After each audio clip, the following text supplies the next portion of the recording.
আল্লাহকে পেতে হলে নামাজ লাগবে, নামাজ নাই আল্লাহ নাই। ওয়াস্তাঈনু বিস-সাবরি ওয়াস-সালাহ, তোমরা সবর এবং সালাতের মধ্য দিয়ে আল্লাহর সাহায্য প্রার্থনা করো। আমরা এই জন্য নামাজে বলি ইয়্যাকা না'বুদু ওয়া ইয়্যাকা নাস্তাঈন, আমরা শুধু আপনারই ইবাদত করি এবং আপনার কাছেই সাহায্য প্রার্থনা করি। আল্লাহকে পেতে হলে নামাজের কোনো বিকল্প নাই। যে ব্যক্তি নামাজ পড়ে না, আল্লাহর সাথে তার কোনো সম্পর্ক নেই।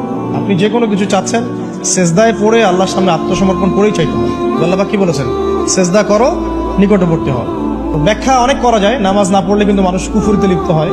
যে ব্যক্তি মান তারাকা সালাতান মুতাআম্মিদান ফাকাদ কাফারা, যে ব্যক্তি সালাতকে অস্বীকার করে, ফরজ নামাজকে অস্বীকার করে, সে ব্যক্তি কিন্তু কুফরিতে চলে যায়।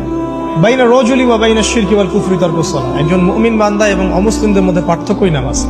এক বাক্যে নামাজ না পড়লে ইসলামের রশিটা কেটে যাবে। মুআয বিন জাবালকে নবী সাল্লাল্লাহু আলাইহি ওয়াসাল্লাম বলেছেন, কেউ যদি সালাতকে ইচ্ছা করে ছেড়ে দেয়, সে ব্যক্তি আল্লাহর জিম্মেদারি থেকে মুক্ত হয়ে যাবে। তার উপর আল্লাহর কোনো জিম্মাদারি নেই, আল্লাহর নিরাপত্তা জিম্মাদারি থেকে সে